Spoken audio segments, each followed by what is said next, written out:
विकास आ बैठ, मैं तुझे राखी बांध देती हूँ। और हाँ, तेरी पसंद के मोतीचूर लड्डू मैं वहीं हलवाई से लेते हुए आई थी। मुझे पता है तू रक्षाबंधन का इंतजार मोतीचूर के लड्डू खाने के लिए करता है। क्यों, ठीक कह रही हूँ ना?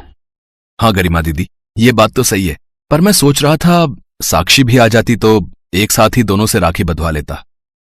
विकास, तुझे पता तो है साक्षी हमेशा देर से ही आती है।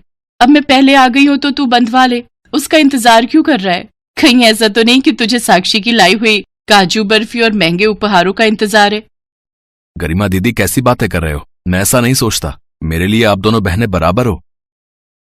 नहीं, बराबर नहीं है। मैं गरीब हूँ, वो अमीर है। और एक बात, मैं तेरी सगी बहन हूँ और साक्षी वो हमारी सौतेली बहन है। गरिमा दीदी धीरे बोलो, साक्षी आ गई है। साक्षी गरिमा और विकास की छोटी बहन है। गरिमा और विकास की माँ के गुजर जाने के बाद उनके पिता ने साक्षी की माँ यशोदा से दूसरी शादी की थी। साक्षी जब कॉलेज में थी तब अचानक उनके पिता का देहांत हो गया और 3 साल पहले ही साक्षी की शादी के बाद उसकी अपनी माँ यशोदा भी उम्र और बीमारी के चलते इस दुनिया से चली गई। पर विकास अपनी बड़ी बहन गरिमा के साथ साथ साक्षी को बहुत प्यार करता था। गरिमा की जब शादी हुई थी तब वो एक अमीर परिवार की बहू बनकर गई थी, पर कुछ समय से उसके पति का कारोबार अच्छा नहीं चल रहा था, इसलिए अब उसका परिवार पहले जैसा अमीर नहीं रहा था। वहीं साक्षी शादी के बाद एक अमीर परिवार की बहू बनकर गई और अब उसके पास अच्छे खासे पैसे हैं। ये देखकर गरिमा मन ही मन उससे बहुत ईर्ष्या करती है। अरे विकास भैया, अभी तक आपने राखी नहीं बांधी। गरिमा दीदी आप मेरा वेट कर रहे थे। मैं नहीं कर रही थी, विकास कर रहा था। उसे ही शौक आता है कि तुम आओ तभी राखी बंधवाएगा। हाँ, मैंने सोचा कि दोनों मिलकर ही बांध लेंगे। हाँ, मैं तो बांध दूंगी। अब मेरा तो इससे ज्यादा हक बनता है। मैं तेरी सौतेली नहीं, सगी बहन हूं। गरिमा बिना सोचे समझे मुंह पर हमेशा साक्षी को ऐसे ही अपमानित करती रहती थी, पर साक्षी कभी भी पलटकर अपनी बड़ी बहन गरिमा को जवाब नहीं देती थी। दोनों बहनें विकास को राखी बांधती हैं। साक्षी गरिमा की बेटी मुस्कान के लिए कुछ खिलौने और कपड़े लेकर आई थी, क्योंकि साक्षी का 5 महीने का बेटा मोहित मुस्कान से पहली बार राखी बंधवा रहा था। गरिमा दीदी, मुस्कान ने मोहित को पहली बार राखी बांधी है। ये मुस्कान और दीपू के लिए कुछ खिलौने और कपड़े लाई थी। भाभी, ये प्राची के लिए भी कुछ सामान लाई थी। बस महंगे महंगे सामान लाकर सबको अपने वश में कर लेती है तू। पर मोहित की पहली राखी है इसलिए मैं चुपचाप ले रही हूँ, वरना मुस्कान तो दीपू को बांध ही लेती है हर साल। मम्मी मम्मी, मुस्कान जमीन पर गिर गई है, वो कुछ बोल नहीं रही। क्या बोल नहीं रही? क्या हुआ मुस्कान? आंखें खोल मुस्कान। घबराओ नहीं गरिमा दीदी, मैं अभी गाड़ी निकालता हूँ। हम मुस्कान को हॉस्पिटल ले चलते हैं। रुको भैया, मैं भी साथ चलती हूँ। भाभी आप बच्चों का ख्याल रखना। हाँ हाँ, ला मोहित को मुझे दे दे, मैं गोदी में ले लेती हूँ। अचानक मुस्कान के बेहोश होने से गरिमा का रो रो कर बुरा हाल था। सब लोग अस्पताल पहुंचते हैं। मैंने मुस्कान के सारे टेस्ट कर लिए हैं, घबराने की कोई बात नहीं है। मुस्कान में थोड़ी खून की कमी आई है, जिस कारण वो बेहोश हो गई। मैं कुछ ताकत की दवाई लिखकर दे रहा हूँ। ये समय समय पर मुस्कान को देते रहना। अक्सर छोटे बच्चों में ये दिक्कत आ जाती है। डॉक्टर साहब, फीस आपकी छोटी सिस्टर ने सबमिट करवा दी है। साक्षी ने? पर साक्षी है कहाँ? गरिमा देखती है साक्षी हॉस्पिटल में बने भगवान गणेश के मंदिर के सामने बैठकर रो रही थी और मुस्कान के लिए प्रार्थना कर रही थी। हे भगवान गणेश, आपने मेरी प्रार्थना सुन ली। आपकी कृपा से मुस्कान बिल्कुल ठीक है। आपकी जय हो प्रभु, आपकी जय हो। साक्षी मेरी बहन, तू हम सब के बारे में कितना सोचती है और मैं कितनी गलत थी। मुझे माफ कर दे मेरी प्यारी बहन। गरिमा दीदी, ऐसे माफी मत मांगो, मुझे अच्छा नहीं लगेगा। आप मेरी बड़ी बहन हो। मुझे दुनिया में सबसे प्यारा अपना परिवार है, मेरे अपने भाई बहन है। साक्षी, तूने डॉक्टर साहब की फीस पहले ही दे दी, मैं दे देता। हाँ भैया, वो कुछ दवाइयाँ और बाकी ताकत का पाउडर जो मुस्कान के लिए खून बढ़ाने का है, वो डॉक्टर साहब दे रहे थे, तो मैंने तभी फीस दे दी। कोई बात नहीं भैया, एक ही बात है। चलो सब घर चलते हैं। भाभी भी चिंता में होगी, बहुत देर से मोहित भी उनके पास है, कहीं रो न रहा हो। सब लोग घर आ जाते हैं। बच्चे फिर से खेलने लगते हैं। माहौल फिर से खुशी में बदल जाता है। पर इस समय गरिमा के मन में अपनी बहन साक्षी के लिए कोई नफरत, कोई जलन नहीं थी। सब कुछ भुलाकर पूरा परिवार आपस में रक्षाबंधन के त्योहार का आनंद ले रहा था। गरिमा और साक्षी विकास के साथ मिलकर खूब बातें करती हैं, खूब मस्ती करती हैं। जिसमें उनकी भाभी और सब बच्चे भी शामिल थे। अगले दिन दोनों बहनें खुशी खुशी अपने घर जाती हैं और उस दिन के बाद से गरिमा के मन में साक्षी के लिए वो प्यार लौट आता है जो सगी बहनों में होना चाहिए। साक्षी, तूने इतना बड़ा जूसर भिजवा दिया, अभी ऑनलाइन डिलीवरी वाला भैया देकर गया है। पहले तो मैंने सोचा पता नहीं शायद पड़ोस में किसी का है, और उसने जब तुम्हारा नाम लिया कि तुम्हारे नाम से बुकिंग है और हमारे लिए है, तो मैंने सोचा पता नहीं तुमसे पूछूं। हाँ दीदी, मैं सोच रही थी मुस्कान और दीपू इसमें रोजाना फ्रेश जूस पी लिया करेंगे। अब आप वेजिटेबल और फ्रूट्स का जूस बना लिया करो, मुझे पता है आपका जूसर खराब हो रहा था। साक्षी गरिमा से फोन पर बात कर रही थी और गरिमा की आंखों से आंसू झलक रहे थे। यही तो होता है अपनों का प्यार, अपने सगे संबंधियों का प्यार जो अपने घर वालों के बारे में कितना सोचते हैं। ये बात गरिमा को समझ में आ गई थी, पर वो खुश थी कि उसके मन से साक्षी के लिए जो भी नफरत थी सब खत्म हो चुकी थी और रिश्तों में फिर से मिठास घुल गई थी। विकास भी अपनी दोनों बहनों के आपसी प्रेम को देखकर बहुत खुश था।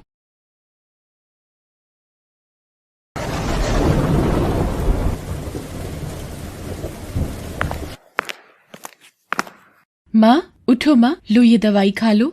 हाँ हाँ बेटा, जरा मदद कर दे बेटा, अब तो शरीर उठने को राजी नहीं है। सीनू अपनी माँ सविता को सहारा देकर बिस्तर पर बिठाती है। सीनू बहुत ही समझदार और एक जिम्मेदार लड़की थी। कई साल पहले एक सड़क हादसे में सीनू ने अपने पिता को खो दिया था। इस हादसे के बाद से ही सीनू की माँ सविता बहुत बीमार रहने लगी। धीरे धीरे तबीयत बिगड़ती गई और वो बिस्तर पर आ गई। अब सीनू को ही सब कुछ संभालना था। उसने शहर के मेन मार्केट में सब्जी बेचना शुरू कर दिया। छोटी सी उम्र में वो घर का खर्चा चला रही थी, लेकिन किसी अच्छे डॉक्टर से अपनी माँ का इलाज करवा पाना उसके बस से बाहर था। दवाई खाने के बाद सविता सीनू के सिर पर हाथ रखती है और कहती है, तूने कुछ खाया बेटा? हाँ माँ, खा लिया। तुम मेरी चिंता मत करो, बस आराम करो और सबसे जरूरी बात, खुश रहा करो। मैं बाजार जा रही हूँ, कोई भी परेशानी हो तो पड़ोस से बिमला मौसी को बुला लेना, ठीक है? सविता सीनू को एकटक देख रही थी और अचानक रोने लगी। सीनू ने उसके आंसू पोंछे और उससे पूछा, क्या हुआ माँ, क्या सोचने लगी तुम?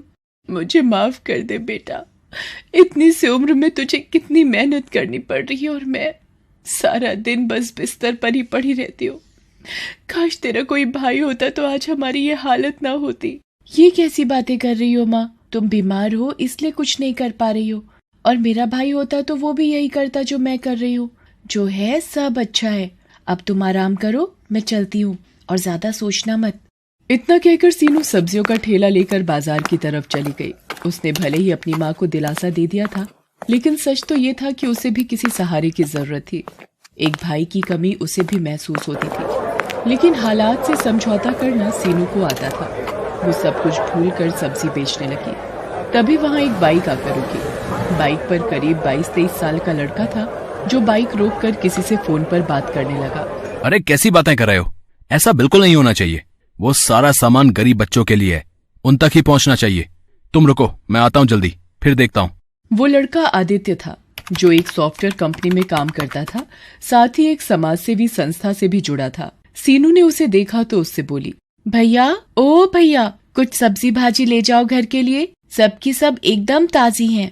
नहीं गुड़िया, अभी घर नहीं जा रहा हूँ, कहीं और जाना है, फिर कभी ले जाऊंगा। आदित्य की बात सुनकर सीनू का चेहरा उतर जाता है। आदित्य जैसे ही जाने के लिए अपनी बाइक स्टार्ट करता है तो वो स्टार्ट नहीं होती। वो कई बार कोशिश करता है लेकिन सब बेकार। उसे देर हो रही थी, अब वो परेशान होने लगा।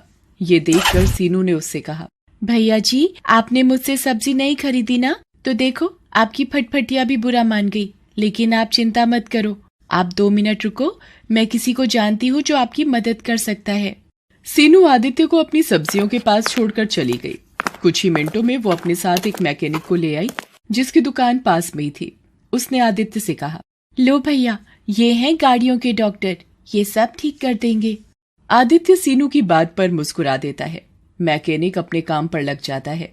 आदित्य सीनू से कहता है, गुड़िया, तुम्हारा बहुत बहुत शुक्रिया। तुम मदद ना करती तो पता नहीं कितनी देर लग जाती। वैसे नाम क्या है तुम्हारा, और तुम्हारे पापा कहाँ हैं? मेरा नाम सीनू है, और मेरे बाबा वो तो भगवान जी के पास चले गए कई साल पहले।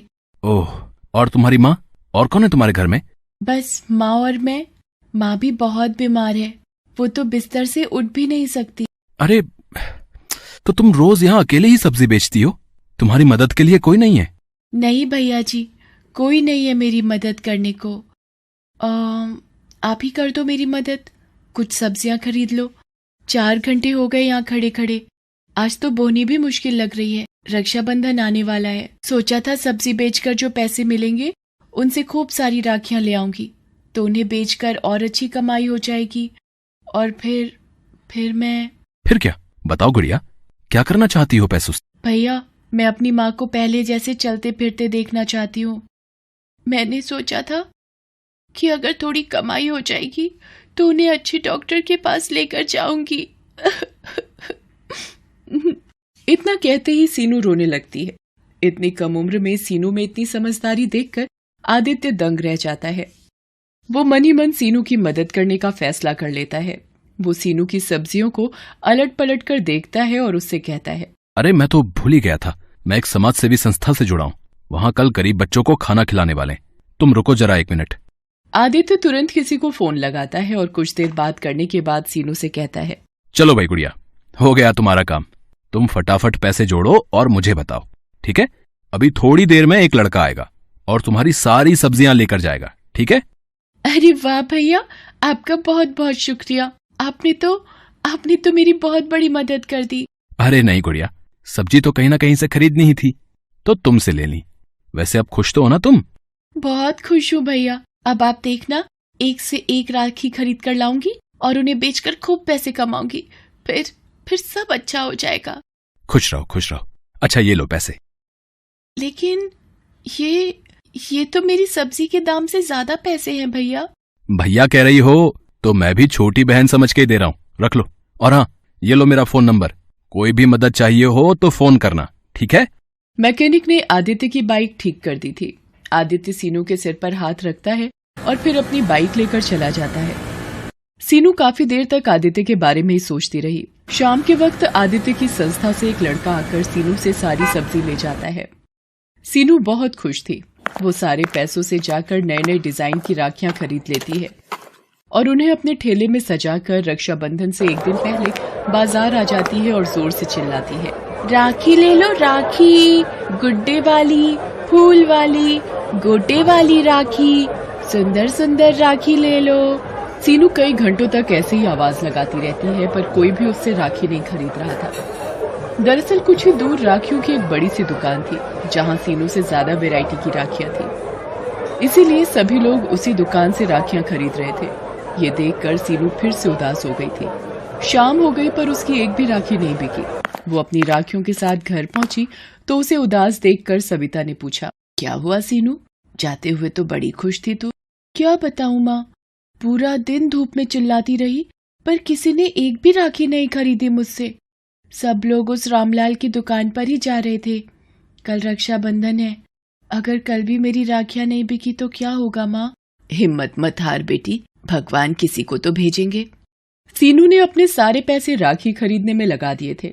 अब तो उसके पास बेचने के लिए सब्जियां भी नहीं थी और ना ही वापस सब्जी खरीदने के लिए पैसे। अगले दिन रक्षाबंधन था।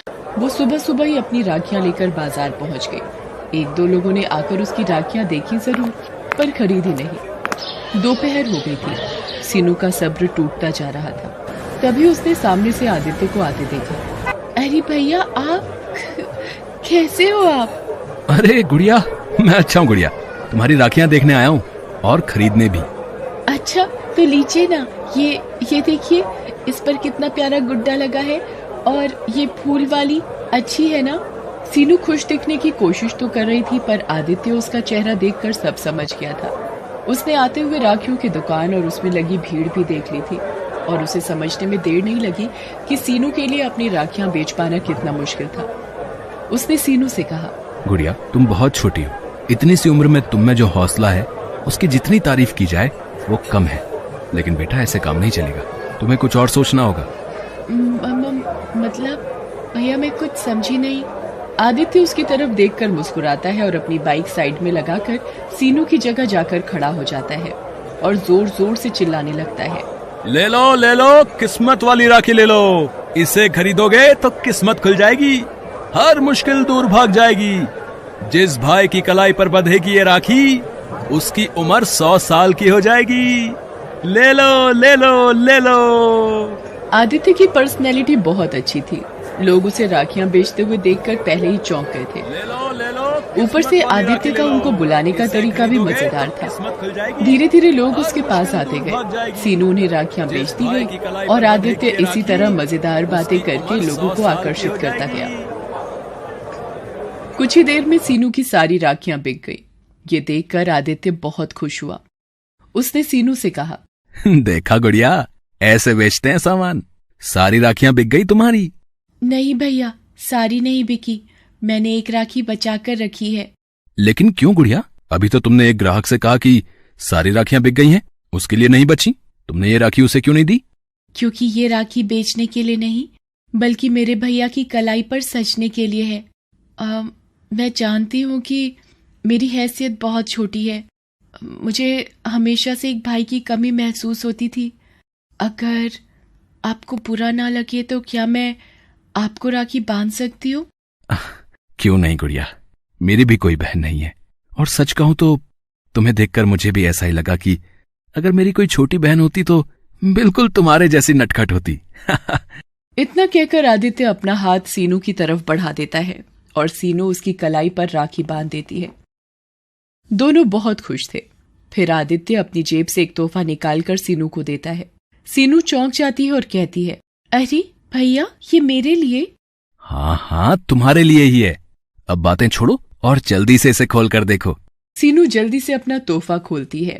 उसमें शहर के एक बड़े डॉक्टर से अपॉइंटमेंट का पर्चा था। सीनू की आंखों में आंसू आ जाते हैं। वो बस आदित्य को देखती रह जाती है, कुछ नहीं बोल पाती।